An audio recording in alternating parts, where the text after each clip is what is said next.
Imamat pasal 15. Tuhan berfirman kepada Musa dan Harun, "Berbicaralah kepada orang Israel dan katakan kepada mereka, apabila aurat seorang laki-laki mengeluarkan lelehan, maka najislah ia karena lelehannya itu.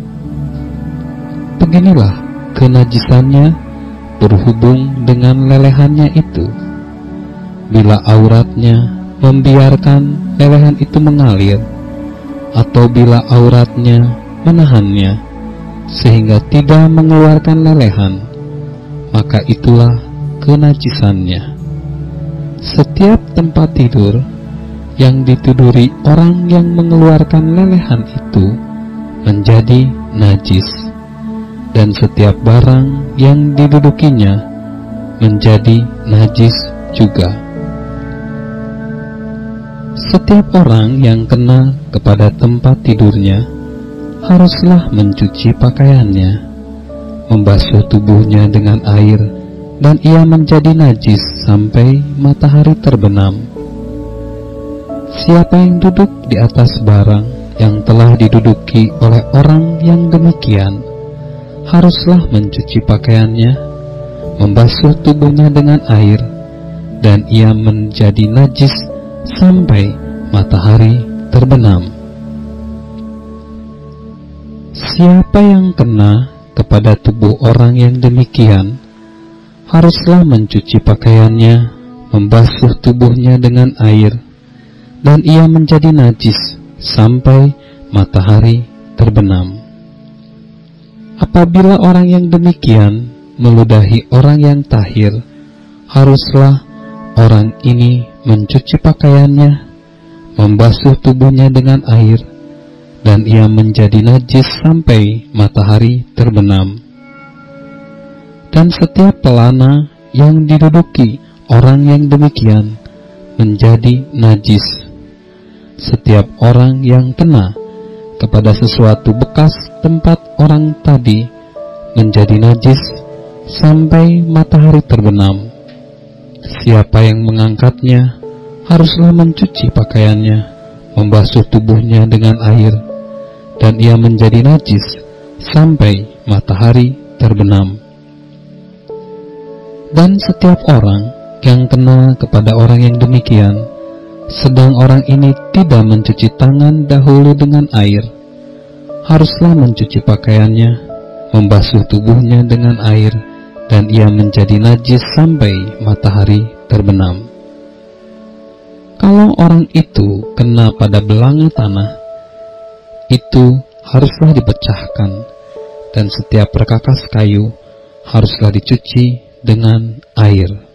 Apabila orang yang demikian sudah bersih dari lelehannya, ia harus menghitung 7 hari lagi untuk dapat dinyatakan tahir, lalu mencuci pakaiannya, membasuh tubuhnya dengan air mengalir, maka ia menjadi tahir. Pada hari yang ke-8, ia harus mengambil 2 ekor burung tekukur atau 2 ekor anak burung merpati, dan datang ke hadapan Tuhan di pintu kemah pertemuan, dan menyerahkan burung-burung itu kepada imam. Lalu imam harus mempersembahkannya, yang seekor sebagai korban penghapus dosa, dan yang seekor lagi sebagai korban bakaran. Dengan demikian, imam mengadakan pendamaian bagi orang itu di hadapan Tuhan karena lelehannya. Apabila seorang laki-laki tertumpah maninya, ia harus membasuh seluruh tubuhnya dengan air, dan ia menjadi najis sampai matahari terbenam. Setiap pakaian dan setiap kulit yang kena tumpahan mani itu haruslah dicuci dengan air, dan menjadi najis sampai matahari terbenam. Juga setiap perempuan, kalau seorang laki-laki tidur dengan dia dengan ada tumpahan mani, maka keduanya harus membasuh tubuhnya dengan air, dan mereka menjadi najis sampai matahari terbenam. Apabila seorang perempuan mengeluarkan lelehan, dan lelehannya itu adalah darah dari auratnya, ia harus 7 hari lamanya dalam cemar kainnya, dan setiap orang yang kena kepadanya menjadi najis sampai matahari terbenam. Segala sesuatu yang ditidurinya selama ia cemar kain menjadi najis, dan segala sesuatu yang didudukinya menjadi najis juga. Setiap orang yang kena kepada tempat tidur perempuan itu haruslah mencuci pakaiannya, membasuh tubuhnya dengan air, dan ia menjadi najis sampai matahari terbenam. Setiap orang yang kena kepada sesuatu barang yang diduduki perempuan itu haruslah mencuci pakaiannya, membasuh diri dengan air, dan ia menjadi najis sampai matahari terbenam. Juga pada waktu ia kena kepada sesuatu yang ada di tempat tidur atau di atas barang yang diduduki perempuan itu, ia menjadi najis sampai matahari terbenam.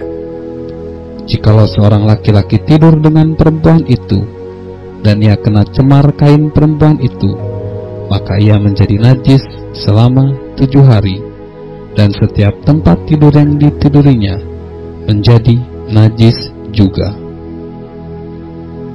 Apabila seorang perempuan berhari-hari lamanya mengeluarkan lelehan, yaitu lelehan darah yang bukan pada waktu cemar kainnya, atau apabila ia mengeluarkan lelehan lebih lama dari waktu cemar kainnya, maka selama lelehannya yang najis itu, perempuan itu adalah seperti pada hari-hari cemar kainnya, yakni ia najis.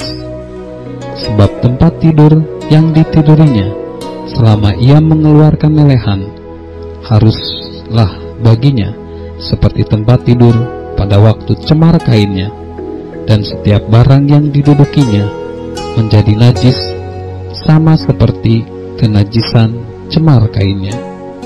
Setiap orang yang kena kepada barang-barang itu menjadi najis, dan ia harus mencuci pakaiannya, membasuh tubuhnya dengan air, dan ia menjadi najis sampai matahari terbenam. Tetapi jikalau perempuan itu sudah tahir dari lelehannya, ia harus menghitung 7 hari lagi. Sesudah itu barulah ia menjadi tahir. Pada hari yang ke-8, ia harus mengambil 2 ekor burung tekukur atau 2 ekor anak burung merpati, dan membawanya kepada imam ke pintu kemah pertemuan. Imam harus mempersembahkan yang seekor sebagai korban penghapus dosa, dan yang seekor lagi sebagai korban bakaran. Dengan demikian, imam mengadakan pendamaian bagi orang itu di hadapan Tuhan karena lelehannya yang najis itu. Begitulah kamu harus menghindarkan orang Israel dari kenajisannya, supaya mereka jangan mati di dalam kenajisannya bila mereka menajiskan kemah suciku yang ada di tengah-tengah mereka. Itulah hukum tentang seorang laki-laki yang mengeluarkan lelehan atau yang tertumpah maninya yang menyebabkan dia najis, dan tentang seorang perempuan yang bercemar kain, dan tentang seseorang, baik laki-laki maupun perempuan, yang mengeluarkan lelehan, dan tentang laki-laki yang tidur dengan perempuan yang najis.